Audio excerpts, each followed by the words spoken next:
Welcome to Construction Good News, a series dedicated to sharing positive stories, news, and other happenings in the construction industry. In this episode, I'll share stories about construction companies and individuals who went above and beyond to help those in need within their communities, including a look at how one company made a child's wish come true. But first, let's take a look at some positive economic news that shows construction is continuing to gain traction despite ongoing concerns about the pandemic. First, let's look at Dodge Data and Analytics Dodge Momentum Index. It rose 3.4% higher in July, the first increase reported this year. Also notable for the month is the entry of 13 projects, each with a value of $100 million or more, into the planning stage. And while construction starts fell in July due to weakness in the non-building sector, Dodge Data reports that non-residential building starts were up 3% and residential building was up 2%.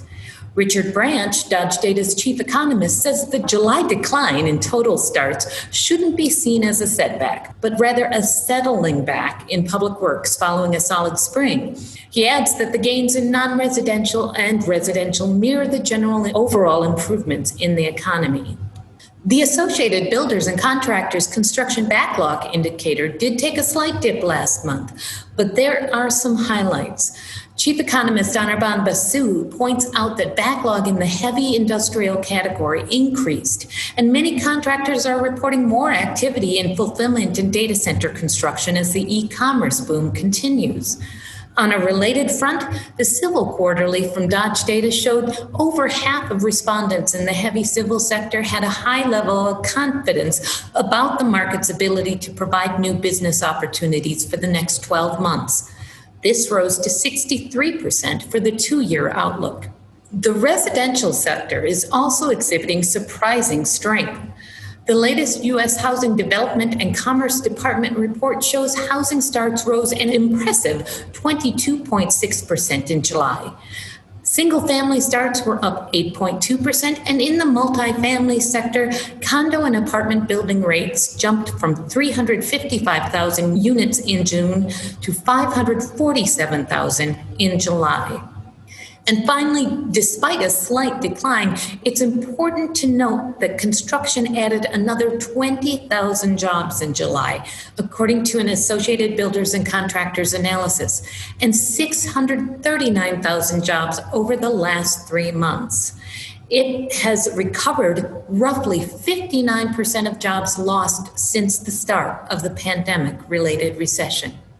I'd like to shift now to what's happening in the field as the industry's latest construction heroes jump into action. In our first story, Chris and Cody Kitloss of Wright Riley Construction did exactly that after seeing a moped hit by an SUV while working on a project in Indianapolis. The father-son team leaped in to help, using their vests as a tourniquet and rendering first aid. Their actions saved the moped rider's life. On the financial front, Grunlow Construction of Effingham, Illinois, recently donated $10,000 to the Sarah Bush Lincoln Health Foundation to benefit the Mobile Miracles campaign, an initiative to raise $600,000 to purchase a new dental bus that will provide preventive and restorative care and education to underserved children across East Central Illinois. The Sunt Foundation, established by Sunt Construction, awarded $15,500 in grants to 4 San Diego nonprofits. Recipients of the grants included America's Mighty Warriors, Angels Foster Family Network, the Autism Society of San Diego, and the San Diego Humane Society for its PAWS program, which supports homebound low-income seniors struggling to care for their pets. The Dpr Foundation, the charitable arm of Dpr Construction, recently awarded mini grants to 30 nonprofit partners across the U.S. The grants totaled $335,000 and were distributed to nonprofits impacted by COVID-19 in 23 offices around the country. In Colorado, Ferrovial Construction donated $54,000 to Loaves and Fishes to help combat hunger in Mecklenburg County, where it's at work on the I-77 Express Lanes project. Loaves and Fishes has seen demand for its food services nearly triple during the pandemic. The grant is part of an international campaign led by Ferrovial to raise up to $10 million to support the fight against the pandemic.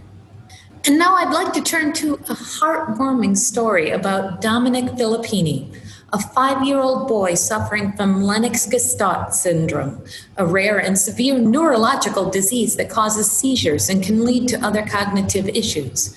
Dominic wished to be a worker man on a construction site, so the local Make-A-Wish organization and Myron Construction of Neenah, Wisconsin, worked together to make his wish come true. Joel Stave, the project manager at Myron, told me more about it.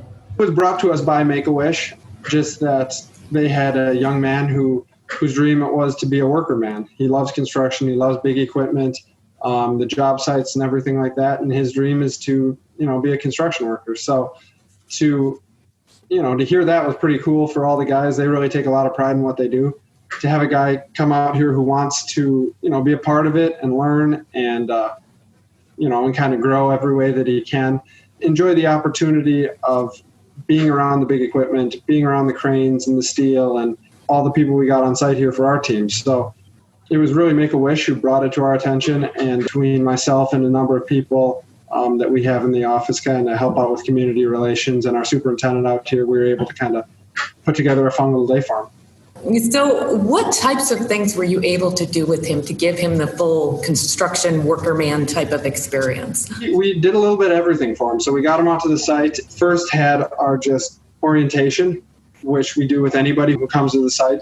He came with his family, he sat in the trailer, we went through a safety orientation, gave him his hard hat sticker, gave him all his hard hat and vest, glasses, all the equipment that you need to be on site. And then we drove him over to the excavator, and he got to dig some dirt with the big excavator and push some dirt around in a bulldozer. And this was him and his sister. So one kind of pushed some dirt, and then the other one dumped it in front of it and pushed the dirt. And then he got to load up a dump truck. And then from there, we went over to the crane, and he got to sit up in the crane and set a piece of steel with the iron workers, poured a couple slabs of concrete, and got to put his handprint in it, him and his sister. And then he went over with the masons and laid some bricks and kind of wrapped up with lunch and a tour around the site to admire all the work he did. So it was a fun day for everybody. I bet it was. And I understand there were some presents at the end to kind of top things off for him. Yeah, some really generous groups and some of the subcontractors to the unions in the area. A lot of people were willing to chip in and provide him with little care packages to take home. And then the following day, one of the big gifts was another one of our project managers at Myron, Alex Williams. He went over to his house and built him the most impressive sandbox I've ever seen. So it was kind of a cool way for him to, have a fun day on site, and then also something to really take home and remember, and, something to play with every day is his new sandbox that he got. That's awesome. I think that's going above and beyond in all ways. I am curious, what was your impression of Dominic's reaction to all of this? Was this really fulfilling his wish? It sure seemed like it. It seemed like he was really enjoying it. Smiles on his face, smiles on his sister's face. And his mom was over the moon, too, with it all. Just to see Dominic have an opportunity to do some of these really fun, cool things that, we kind of take for granted because we're out here every day. But when you see somebody who enjoys it that much, it really kind of makes it special for everybody. And the guys operating the equipment who were sitting up there with him and kind of showing him how it works, it was special for everybody. So from Dominic's standpoint, from everything everyone could tell, it sure seemed like he was enjoying it, and he was all smiles. Thank you, Joel, for joining me. Finally, I'd like to recognize a couple of construction industry suppliers who also fall into the Construction Heroes category. First is Bobcat Company, which recently donated $81,000 to Wounded Warrior Project, a national nonprofit organization dedicated to serving injured veterans and their families. The company sold 2,000 limited edition scale models of a T-76 camouflage wrapped compact track loader and other Wounded Warrior branded apparel and gifts, and donated all those proceeds to the organization. Also deserving of recognition is Richie Brothers Auctioneers. Over the past weeks, the company has made $187,500 in donations to 52 different food banks in North America and around the globe. Ann Fandozzi, CEO, says right now there are tens of millions of men and women out of work, worried about how they are going to continue putting food on the table for themselves and their families. We are just trying to do our small part to help. She encourages others to follow suit by supporting your local food banks. With that, I'll close out this edition of Construction Good News. Be sure to join me next time as I continue to highlight the positive happenings in the construction industry. Thank you for watching.